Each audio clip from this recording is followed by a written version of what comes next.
के दिन राखी सावंत की वकील एडवोकेट फाल्गुनी ब्रह्मभट्ट ने ओशिवरा पुलिस चौकी के बाहर मेरे आपत्तिजनक फोटोज और वीडियोस सरेआम मीडिया को दिखाया,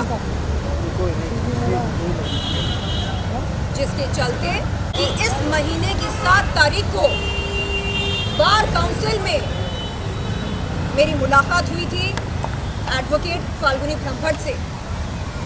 बार काउंसिल पर मैंने उनके खिलाफ एक शिकायत की थी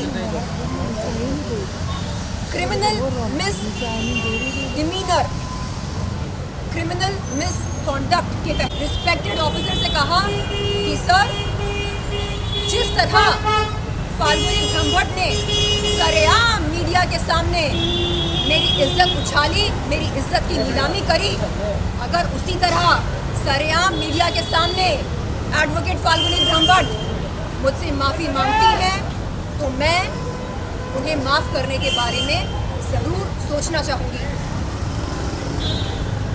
बार काउंसिल से बाहर निकलकर एडवोकेट फाल्गुनी ब्रह्मभट्ट मुझसे कहती हैं, शैलेंद्र चोपड़ा, अंबोली पुलिस चौकी में आपने मेरे खिलाफ जो एफआईआर दर्ज कराई है, अगर आप उसे वापस लेंगी तो मैं आपसे माफ़ी मांगूंगी। मैंने उनसे कहा, एडवोकेट साहिबा, एफआईआर और बार काउंसिल की शिकायत ये 2 अलग अलग मुद्दे हैं, 2 अलग अलग बातें हैं। बात हो रही है बार काउंसिल की शिकायत की, बात एफआईआर की तो नहीं हो रही है, तो आप इन 2 मुद्दों को क्यों जोड़ रही हैं? उन्होंने कहा नहीं, अगर आप एफआईआर वापस नहीं लेंगी तो बात बहुत संगीन हो सकती है, 7 साल की सज़ा हो सकती है, उनका करियर खराब हो सकता है। मैंने कहा देखिए, अगर बार काउंसिल ने आपके खिलाफ एक्शन लिया तो आपका लाइसेंस रद्द हो सकता है। आप उसके बारे में सोचिए, एफआईआर के बारे में आप बात ना करें मुझसे, और कोई भी किसी भी तरह का दबाव मुझ पर नहीं डाल सकता कि मैं अपने दर्ज कराए हुए एफआईआर को वापस लूं।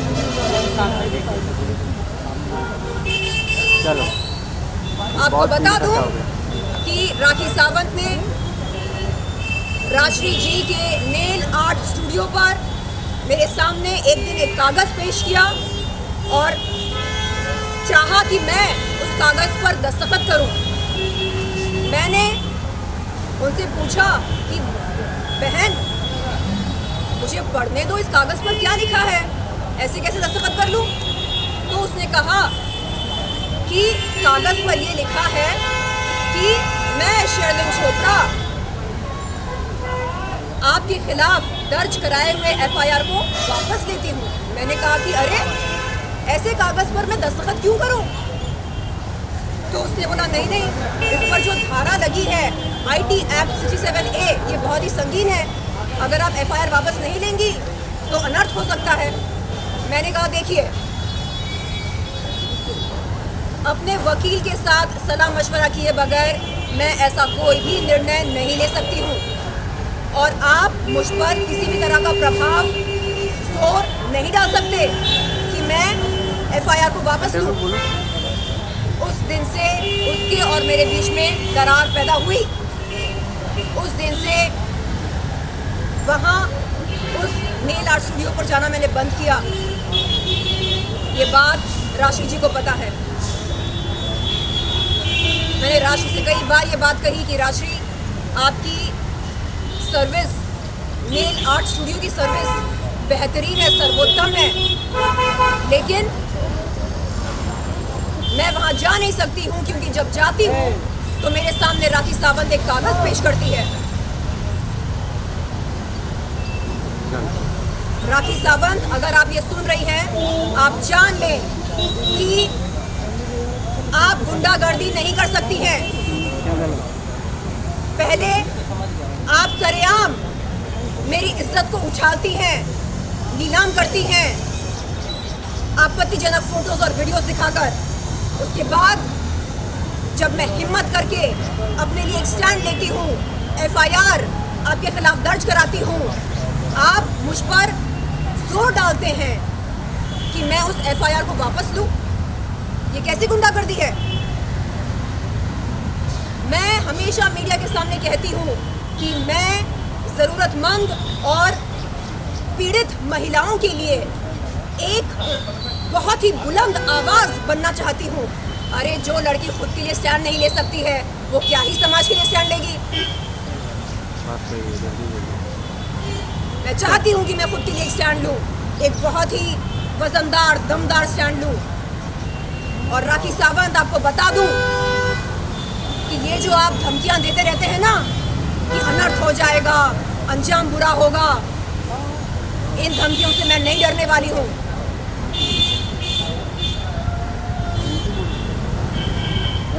उनकी जो वकील है एडवोकेट फाल्गुनी ब्रह्मभट्ट, उन्होंने 7 अगस्त 2023 के दिन बार काउंसिल में मुझसे कहा, शर्लिन मैं बहुत मुसीबत में हूँ, मैं बहुत परेशान हूँ। मैंने पूछा क्यों, क्या हो गया?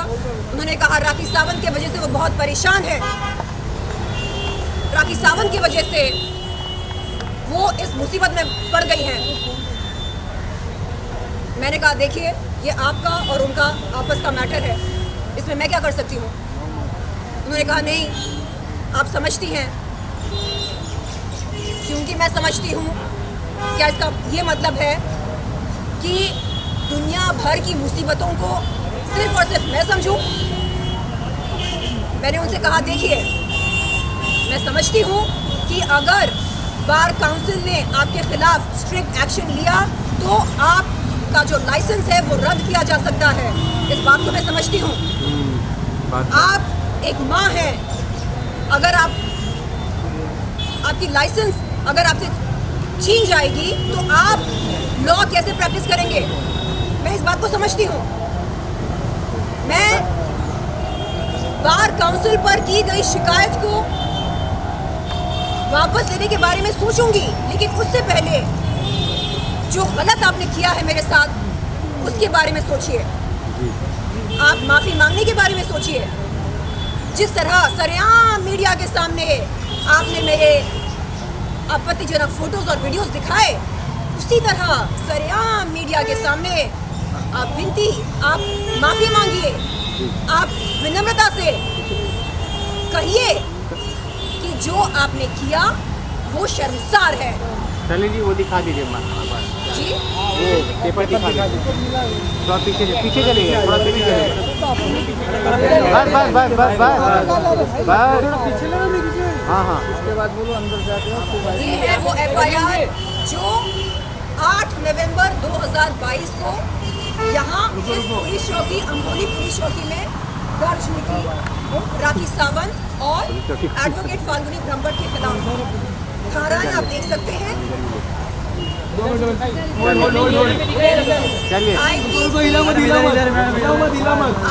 354A, IPC 500, IPC 504, IPC 509, IT Act 67A। इन तमाम धाराओं में से 3 धाराएं कॉग्निजेबल हैं। IPC 354A, IPC 509, IT Act 67A। चलिए अभी अंदर वो करा दीजिए। यहाँ पर है राखी सावंत का नाम, रुको इला मतला नीचे ये देख सकते हैं आप। रुको यहाँ पर नहीं दिख रहे, हाथ आपके हाथ हटाइए। ये मिल गया।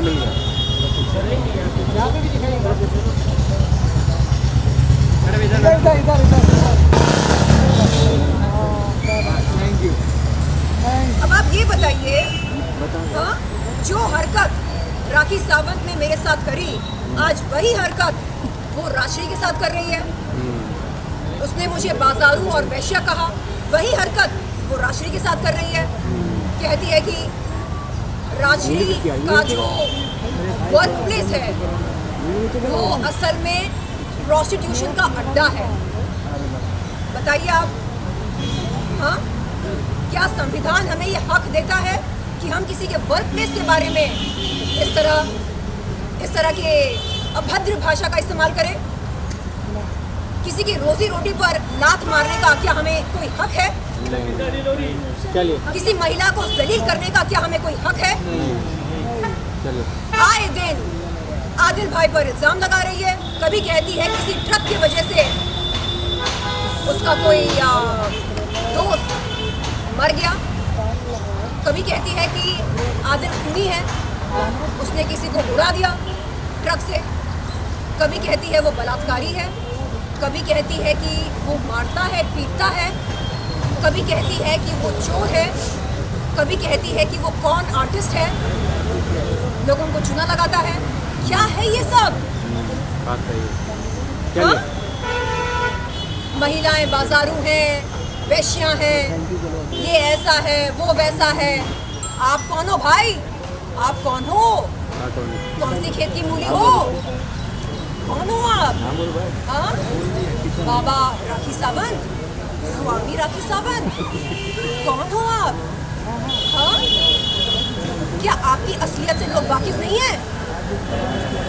अरे मेरी कोई लड़ाई ही नहीं थी उसके साथ, कोई लड़ाई नहीं थी। मैं विरोध कर रही थी उन लोगों का जिन्होंने मेरा यौन शोषण किया। उस लड़ाई में ये बीच में आई। उड़ता हुआ तीर लेने की आदत है ना इसको।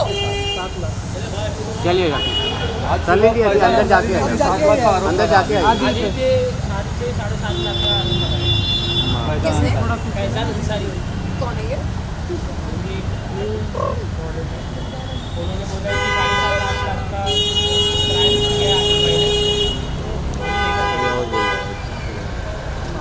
चलिए मैंने आउट ऑफ द सिलेबस कुछ आपने जिस एलिगेशन के बारे में बात किया कि राष्ट्रीय के महिला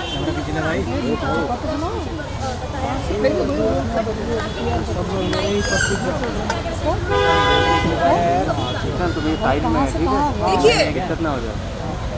वो अपराध करती है और फिर हाथ ऊपर करके बोलती है मैंने तो कुछ नहीं किया, मैंने तो कुछ नहीं किया। क्या उसने मुझे बाजारू नहीं कहा?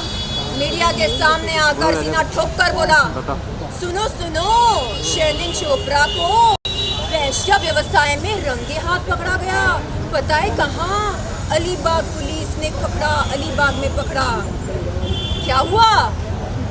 अंबोली पुलिस ने इस बात की पुष्टि करने के लिए अलीबाग पुलिस को संपर्क किया और अलीबाग पुलिस ने कहा कि उनके पास ऐसी कोई भी एफआईआर नहीं है जिसमें शर्लिन चोपड़ा का नाम मौजूद हो बतौर आरोपी। क्या है ये? इतना बड़ा झूठ, इतना बड़ा झूठ! शर्म करो, संविधान के साथ, कानून के साथ खिलवाड़ मत करो। बहुत पब्लिक हो गई। चलो चलो ये है जो फैजल अंसारी जो कह रहे हैं कि उन्होंने लड़की को पसंद क्राइम नहीं किया हुआ। अगर उनके पास सबूत है, उन्हें पेश करना चाहिए। अरे मैं पीछे हूँ बाकी ऑडियो भी है जिसमें आगे मैंने उनको गाली दी। हाँ तो ये लोग आगे चलेंगे। ये सब फोरेंसिक डिपार्टमेंट में जाए, इसकी सत्यता जी मैं कह रही हूँ, जिसके पास जो भी सबूत है, दिख रहे नहीं अब। जिसके पास जो सबूत है वो पेश करे और पुलिस जांच पड़ताल करे। और तो चलिए एक क्वेश्चन है, आप यहाँ पे आज चार्जशीट के बारे में बात करने वाली हो, तो चार्जशीट फाइल होने के बाद क्या अरेस्ट हो सकते हैं राखी और उनके? चार्जशीट की फाइल होने के बाद कोर्ट तुम आगे मत जाओ, पीछे बोल के आगे चले गए। चार्जशीट के फाइल होने के बाद कोर्ट प्रोसीडिंग शुरू होगी। इसलिए मैं जानने आई हूँ कि चार्जशीट फाइल हुई या नहीं, और अगर नहीं हुई तो कब तक होगी।